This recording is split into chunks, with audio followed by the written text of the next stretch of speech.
The first thing I heard was the sound of a golf cart horn blaring across my pasture at 7:30 on a Saturday morning. The second thing I heard was someone shouting, "This is public property," right before 18,000 pounds of registered Angus bulls decided they had a very different opinion. By the time the county sheriff arrived, a news helicopter was circling overhead, 3 HOA board members were standing on top of picnic tables they had dragged into my field, and my lead breeding bull, Titan, was calmly chewing grass like none of the chaos around him had anything to do with him. The smell of fresh-cut hay drifted through the warm Texas air while flashing emergency lights reflected off a brand-new sign that had appeared on my fence just 2 days earlier.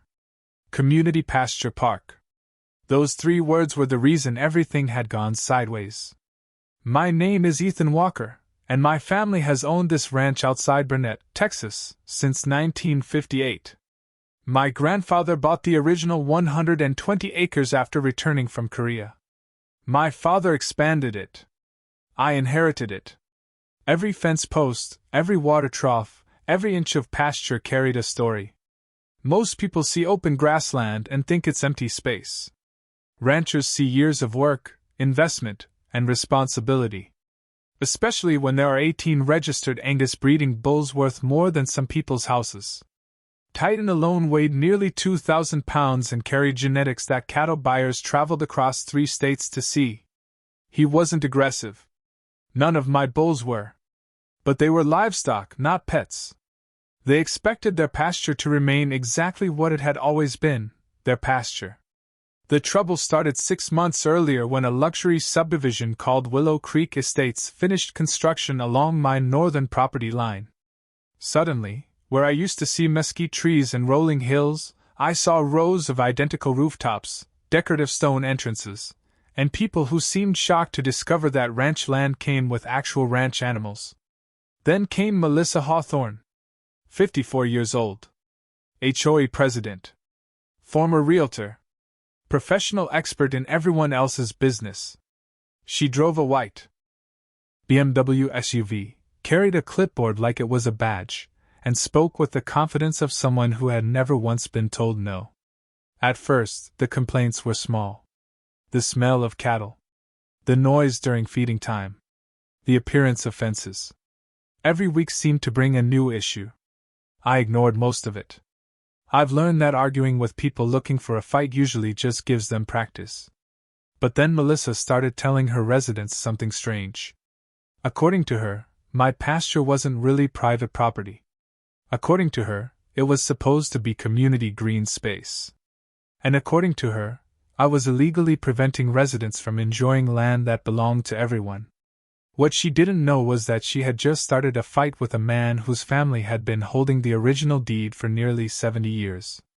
And she was about to discover that property lines are a lot harder to move than a sign. My earliest memories smell like diesel fuel, fresh cut hay, and summer rain hitting dry Texas dirt. I was 6 years old when my grandfather first lifted me onto the seat of his old Ford tractor.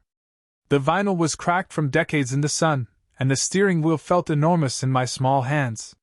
He pointed across the pasture and told me something I never forgot. Land remembers who takes care of it. At the time, I thought he was talking about cattle, fences, and grass. Years later, I realized he was talking about people. Our ranch survived droughts, floods, market crashes, and more than a few bad years when the bills seemed bigger than the cattle checks. Through all of it, the land stayed with us because somebody in the family always showed up before sunrise and put in the work. My father was that person for most of my life. Every morning at 5 o'clock, I would hear the screen door slam and the familiar crunch of gravel under his boots as he headed toward the barns. Even now, years after he passed, I still catch myself expecting to hear that sound. The ranch covered 120 acres of rolling pasture broken by clusters of oak trees and stock ponds that reflected the sky like polished glass. It was not the biggest operation in the county, but it was ours. Every fence line had been repaired by family hands. Every gate had a story. Every field carried decades of memories. When I inherited the property, I made one promise to myself. I would leave it better than I found it. That meant investing in breeding stock. Over the years, I built one of the strongest Angus breeding programs in the region. The 18 bulls grazing in my north pasture represented years of planning, genetics, and careful management. They were not simply livestock. They were the backbone of the entire business. Buyers drove hundreds of miles to see them. Titan was the most impressive of the group. He stood taller than every other bull in the pasture and carried himself with the calm confidence of an animal that knew exactly where he belonged. Most mornings I would lean against the fence with a coffee mug warming my hands and watch him move across the field while the sun climbed over the horizon.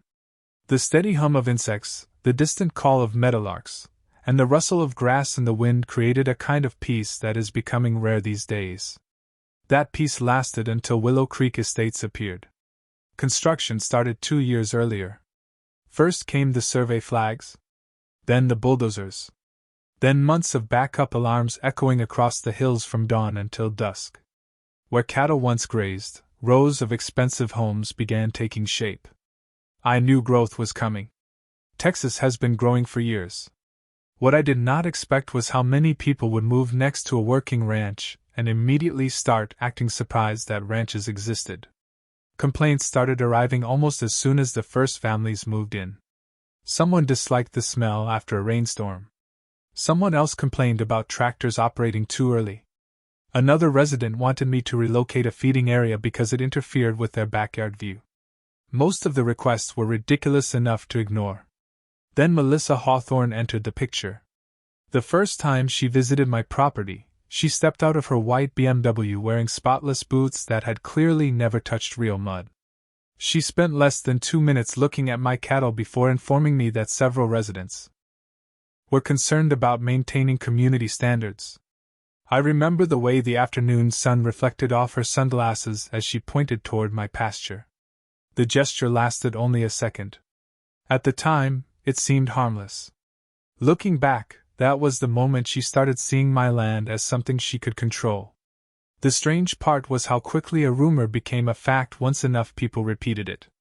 A month after that first conversation with Melissa, I started noticing unfamiliar faces stopping along my northern fence line.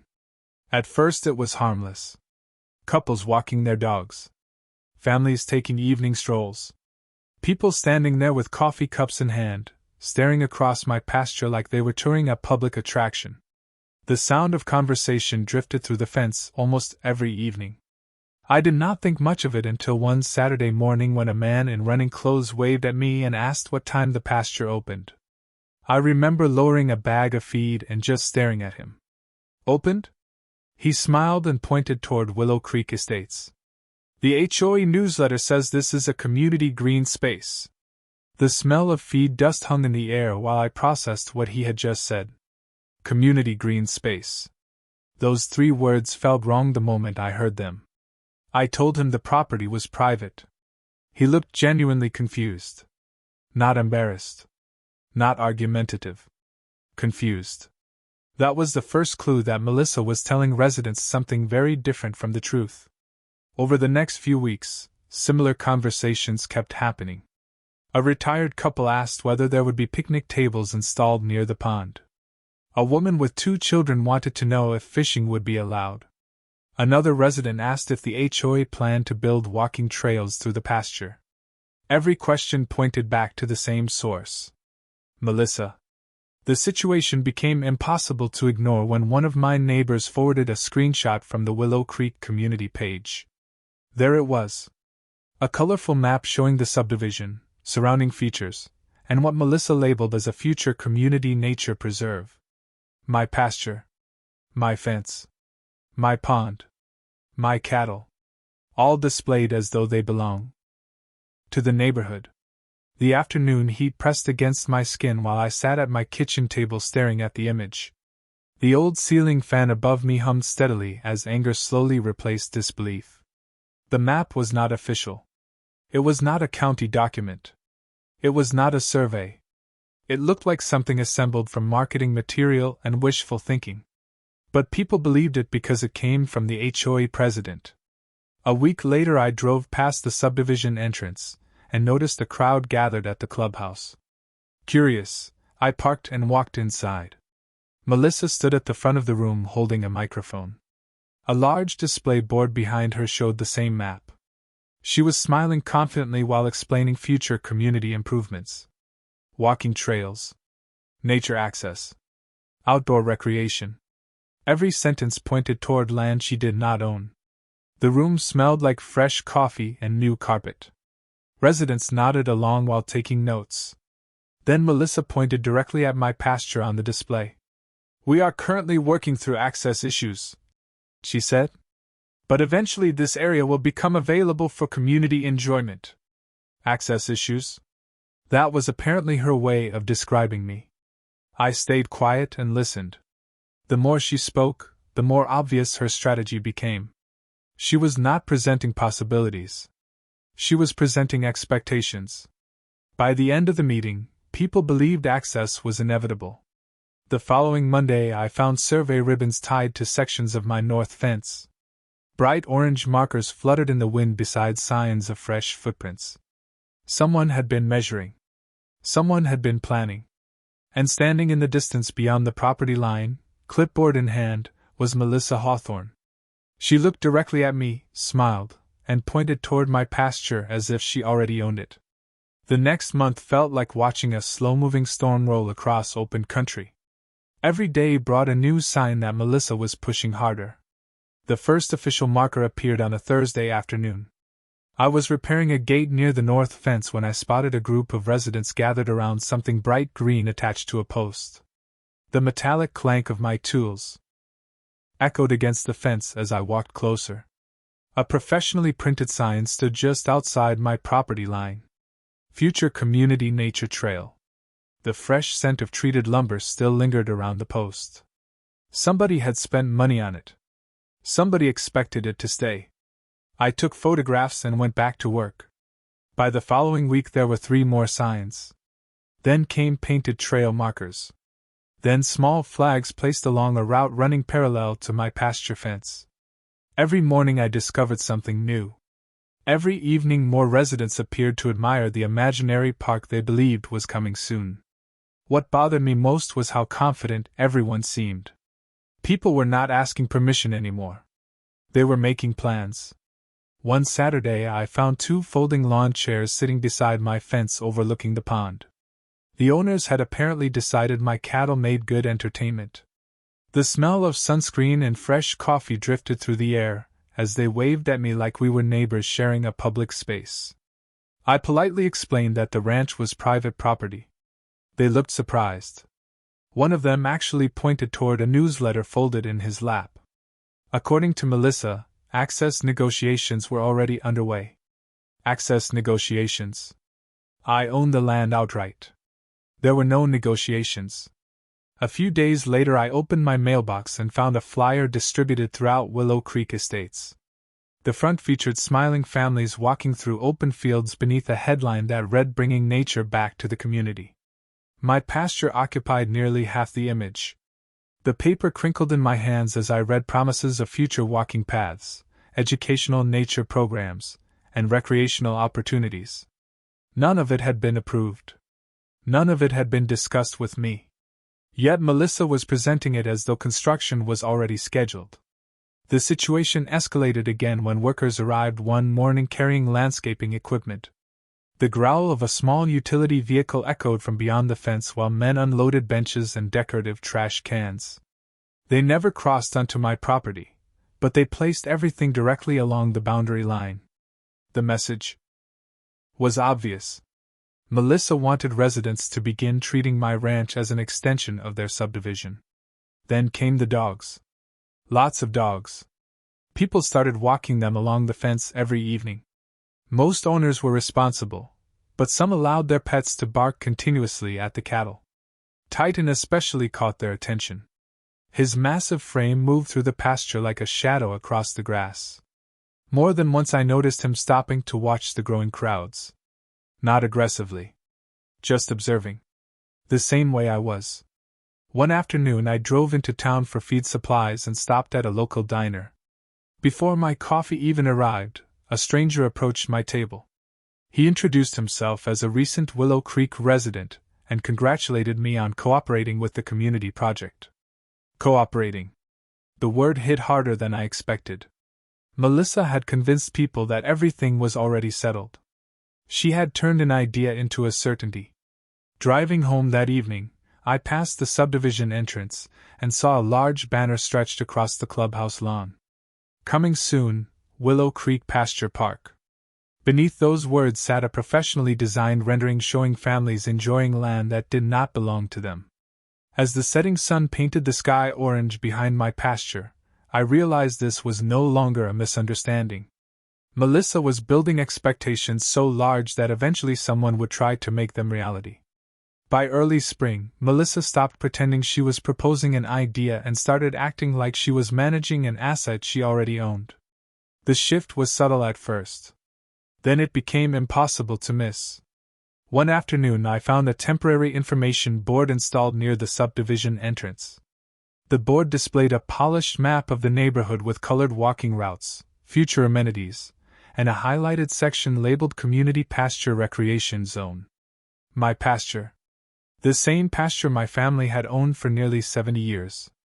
The smell of fresh paint lingered around the display while residents gathered to admire plans that existed only in Melissa's imagination. What bothered me even more was the small donation box attached beneath the map. Suggested contribution for future park improvements. $5 per household. I stood there for nearly a minute staring at it. People were literally being asked to fund improvements on land the HOA did not own. A week later, another resident forwarded an email from the HOA board.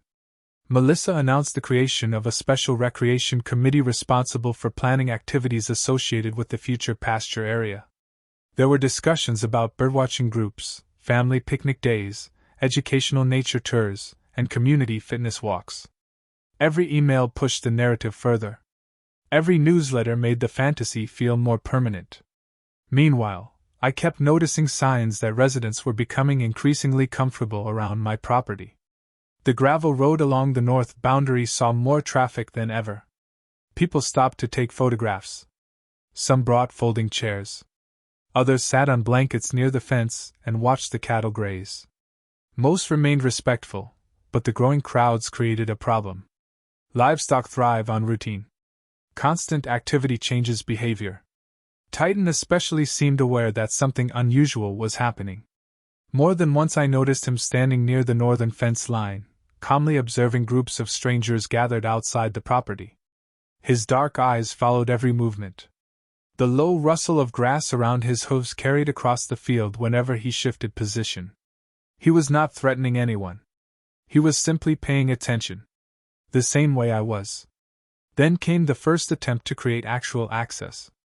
I discovered it on a Tuesday morning while checking water troughs. Someone had removed several sections of brush along the exterior fence line and spread gravel across a narrow strip of ground. It looked suspiciously like the beginning of a walking path. Tire tracks marked the dirt. Fresh shovel marks were still visible. The smell of disturbed earth mixed with cedar and dust in the morning air. I followed the path until it ended at one of my fence corners. Standing there was a wooden post with another professionally printed sign attached to it. Scenic Trail Extension. Coming soon. I photographed everything. Later that afternoon I called the county office and confirmed what I already knew. No permits. No approvals. No public project. Nothing. The entire operation existed only inside HOA documents and Melissa's presentations. That evening I attended another community meeting. The room was packed. Melissa stood beneath a projector screen displaying artist renderings of families enjoying open green fields. She spoke with complete confidence.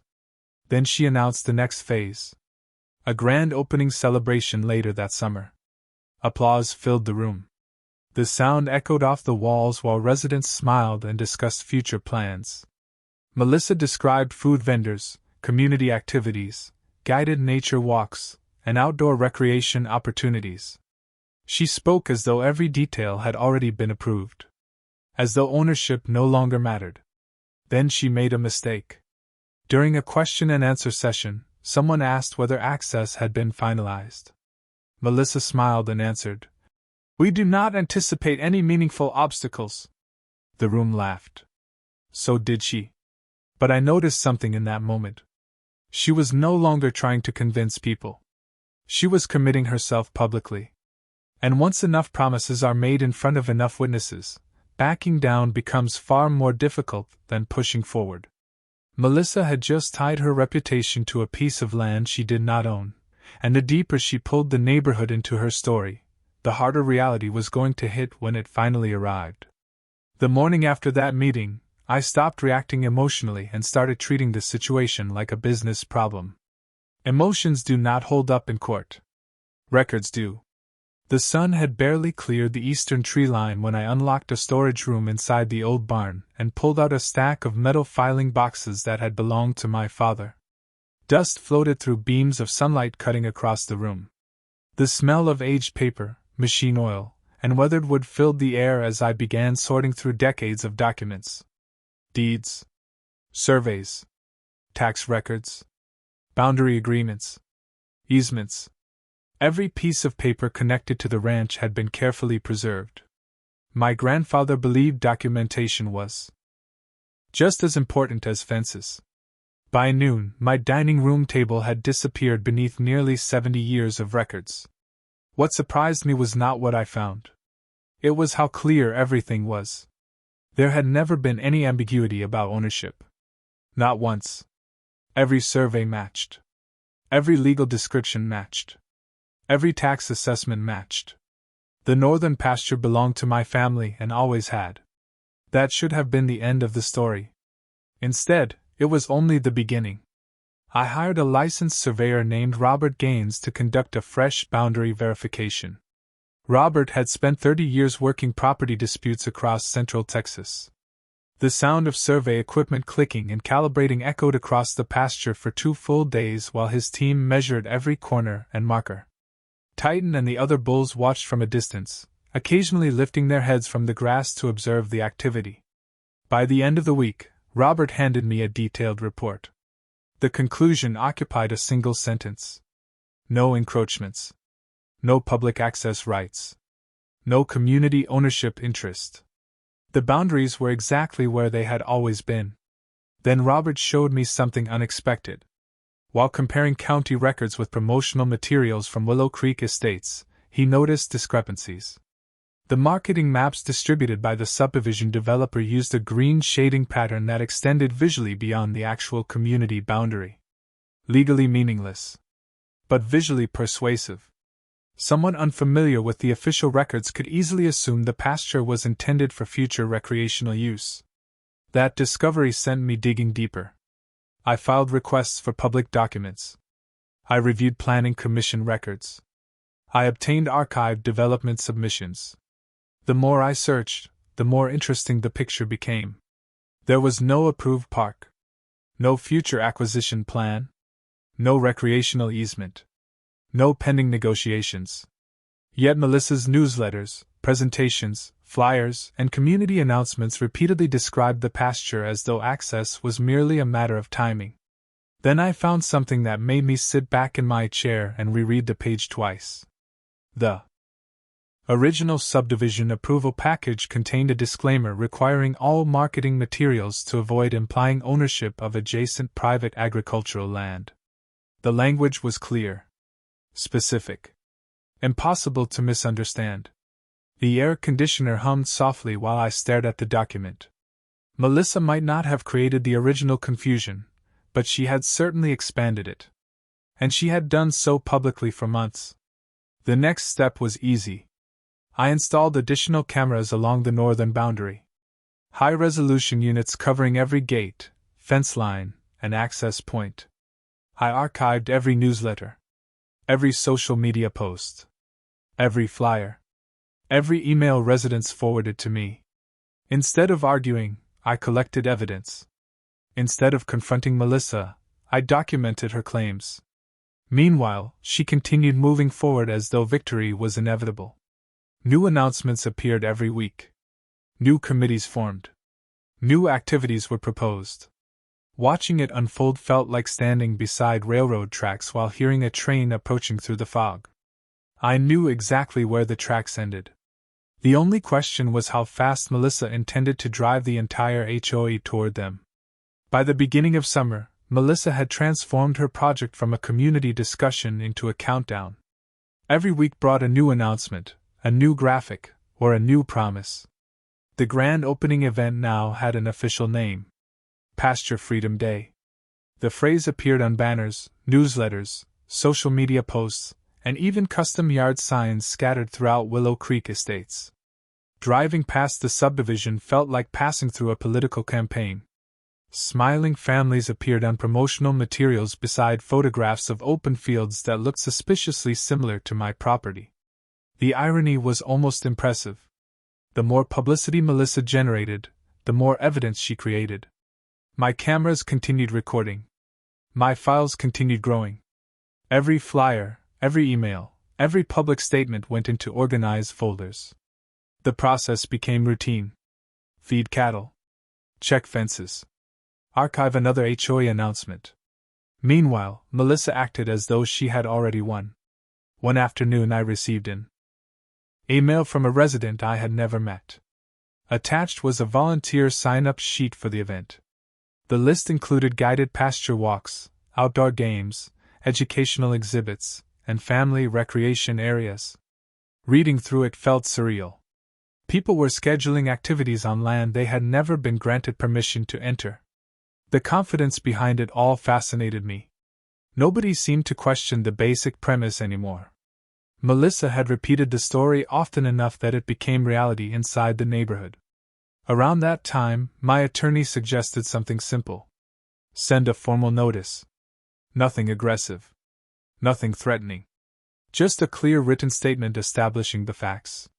So we did. Certified letters went to the HOA board, the property management company, and Melissa directly.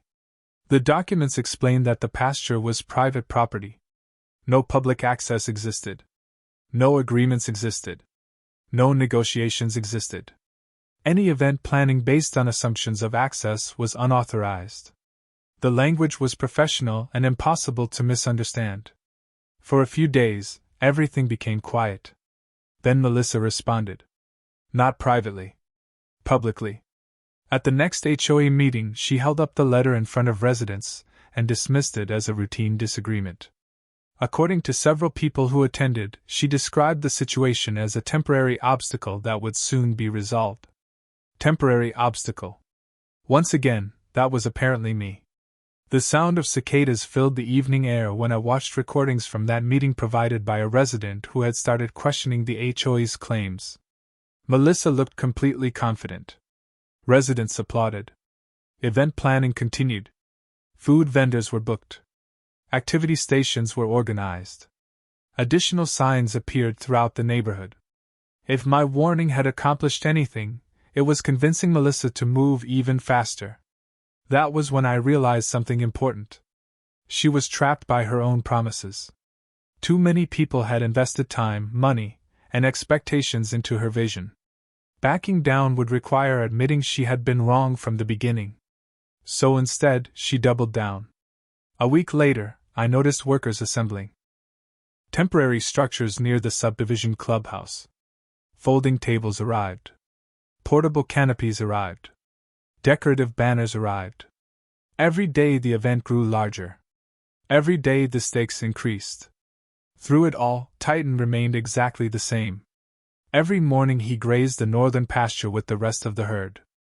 Every afternoon he wandered beneath the shade of the oak trees overlooking the fence line. Every evening he watched activity increase along the subdivision boundary. Calm. Alert. Unbothered. Looking back, those weeks felt like standing beside a river after heavy rain. The current kept accelerating. The water kept rising. Everyone could see movement, but very few people understood where it was leading. Melissa certainly did not. She believed momentum guaranteed success. What she failed to understand was that momentum works both ways. And by the time Pasture Freedom Day finally arrived, there was far too much momentum for anyone to stop what came next. The morning of the event arrived hot and bright, the kind of Texas summer day where the air already felt heavy before 9 o'clock. From my porch I could hear music drifting across from Willow Creek Estates long before I could see the crowds. Car doors slammed.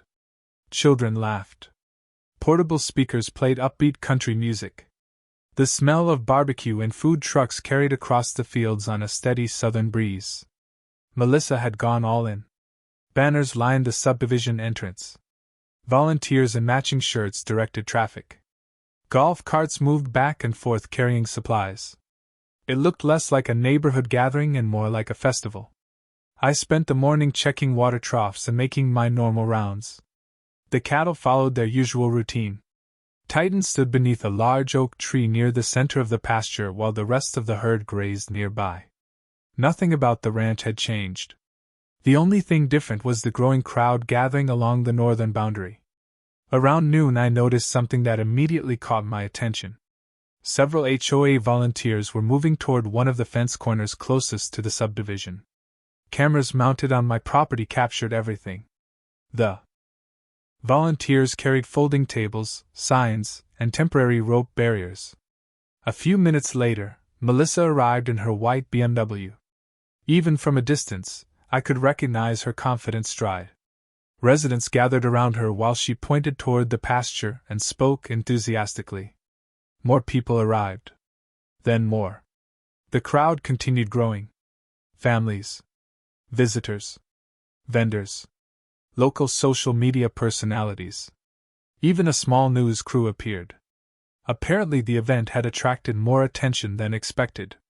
The noise level increased steadily throughout the afternoon. Every camera I had installed continued recording. Every conversation occurred in plain view. Then came the moment I had been expecting for weeks. Shortly after 1 o'clock, a group of volunteers approached a gate located along the property boundary. The gate belonged to me. It had always belonged to me. Large signs clearly stated private property. No trespassing. Livestock area. The warnings could not have been more obvious. Yet Melissa stood beside the gate smiling as residents gathered nearby. Several people hesitated. I could see uncertainty on their faces. Others appeared confused. A few pointed toward the warning signs. Melissa responded by speaking to the crowd. I could not hear every word from where I stood, but one phrase carried clearly across the field. Everything has been handled. The crowd relaxed. People trusted her. That trust lasted approximately 5 minutes. The gate opened. Not because I opened it. Not because I authorized it. Someone associated with the event opened it. A small group stepped through first. Then more followed. Families entered cautiously while volunteers directed movement. Nothing dramatic happened. The cattle remained exactly where they had been. Titan lifted his head and looked toward the activity. Several other bulls did the same. They observed. That was all. Yet the atmosphere changed instantly. People who had expected a park suddenly found themselves standing inside an active breeding pasture surrounded by very large livestock. The reality looked nothing like the brochures. Parents gathered their children closer. Visitors stopped taking casual selfies and started paying attention to their surroundings. Conversations became quieter. Nervous laughter replaced confidence. The educational nature walk Melissa had promised quickly turned into an exercise in uncertainty. Then the local news crew began interviewing attendees. Questions started appearing. Who owned the property? Why were there warning signs? Had permission actually been granted? Cameras captured every reaction.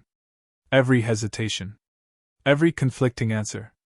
By mid-afternoon, the carefully constructed story Melissa had spent months building was beginning to unravel in front of hundreds of witnesses, and for the first time since this entire mess began, reality had finally entered the conversation.